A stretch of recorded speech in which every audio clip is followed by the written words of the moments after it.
रत्न, भारत रत्न और संविधान निर्माता बाबा साहेब डॉक्टर भीमराव अम्बेडकर जी वर्तमान में सिंबल ऑफ नॉलेज बने हुए हैं।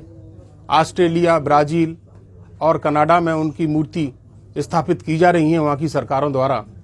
और वहाँ के छात्र और हिंदुस्तान के छात्र बाबा साहेब डॉक्टर अम्बेडकर को सिंबल ऑफ नॉलेज मान करके उनके सामने नतमस्तक होकर के शिक्षा का अध्ययन प्रारंभ करते हैं।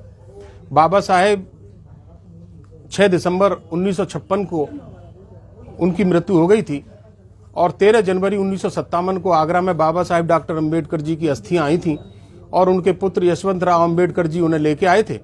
उस समय करीब 40,000 दलित समाज और डॉक्टर अम्बेडकर के अनुयायी उन अस्थियों के साथ गए थे और वो केंद्रीय बुद्ध विहार चक्की पाट पर रखी गई थी। इससे पहले बाबा साहेब 18 मार्च 1956 को जब आगरा आए थे तो वो बुद्ध विहार पर गए थे। वहाँ उनके चरण कमल थे,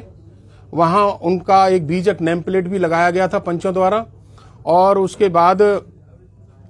नेम प्लेट के बाद एक उन्होंने तथागत भगवान बुद्ध की मूर्ति को भी स्थापित किया था। जो वर्तमान में बुद्ध विहार प्रबंध समिति है वो बाबा साहब की निशानियों को धीरे धीरे मिटा रही है। तो जो अस्थि कलश है चांदी का, वो चांदी का अस्थि कलश जिसमें कि उनकी चिता की राख थी और उनकी अस्थियां थीं, ये गौतम चंद मणिक जी हैं, उनके पिता रघुनाथ प्रसाद मणिक जी सर पर रख करके पैदल मार्च करके ले गए थे चक्की पाट, और ले जाने के बाद ये बुद्ध विहार प्रबंध समिति के अधीन ये अस्थियां और नेम प्लेट और बीजक और तथागत की मूर्ति उनके अभिरक्षा में रही थी। अभी पिछली 6 दिसंबर को देखा था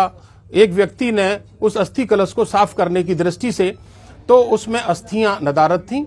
और हमारा कहना यह है कि बाबा साहेब डॉक्टर अम्बेडकर जी की अस्थियों को वर्तमान बुद्ध विहार प्रबंध समिति के पदाधिकारियों ने अमेरिका के 2 वैज्ञानिकों को अनुसंधान के लिए उसको 5 करोड़ रुपयों में उनको बेचा है, और हिंदुस्तान ही नहीं बल्कि विश्व में डॉक्टर अम्बेडकर अनुयायियों के दिलों पर जो है कठोराघात किया है और पीठ में छुरा मारने का काम किया है। सोनी जी, क्या आपके पास प्राथमिक तौर पर कोई ऐसे सबूत या किसी का बयान है जिससे ये साबित होता हो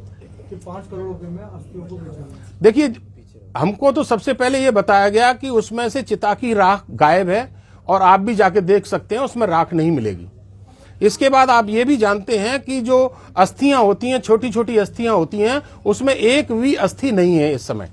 आप देख सकते हैं जो 4 अन्य जगह बाबा साहब की अस्थियां रखी हुई हैं वो भव्य मंदिर और भव्य मठ में रखी हुई हैं जहां सरकार उनकी सुरक्षा करती है, और यहां पर उस अस्थि कलश को एक कंबल के नीचे ढक दिया जाता है। आप उस जगह को भी देख सकते हैं जहां बाबा साहब के नाम का नेम प्लेट और बीजक लगा हुआ था, उसको क्यों उखाड़ दिया? किन 2 वैज्ञानिकों को ये हम उनके नाम का हमें उनकी जानकारी नहीं है, लेकिन जब इसकी सीबीआई इंक्वायरी होगी तो सीबीआई इंक्वायरी में ये स्पष्ट होगा कि अमेरिका के 2 वैज्ञानिक कौन आए थे, क्योंकि ये स्पष्ट है कि जो मंत्री है बुद्ध विहार प्रबंध समिति का, उसका एक लड़का लंदन में एक बड़े अपराध में गिरफ्तार हुआ है जहां करोड़ों रुपयों की जरूरत है, और उसके कारण ये सारे काम कर रहे हैं। चौधरी राम गोपाल,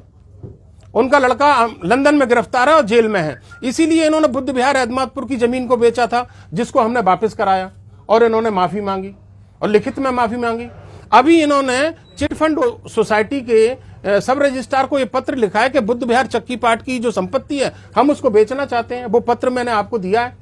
और उसमें जब चिट फंड सोसाइटी के सब रजिस्ट्रार ने जो आदेश पारित किया है वो भी मैंने आपको दिया है, जिसमें लिखा है कि आप संपत्ति को नहीं बेच सकते, वो मान्य नहीं है, आप नहीं बेच सकते उसको।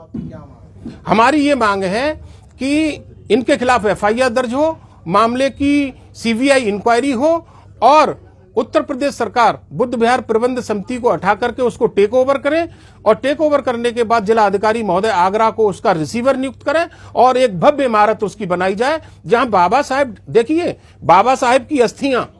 ये अस्थियां की बात के साथ साथ ये हमारी आस्था का सवाल है। बाबा साहब की अस्थियां हमारा मंदिर है, हमारा गुरुद्वारा है, हमारी मस्जिद है, हमारा गिरजाघर है, जहां हम माथा टेक के निकलेंगे, और अस्थियों के साथ कोई खिलवाड़ करेगा तो भीम के दीवाने 500 भीम के दीवाने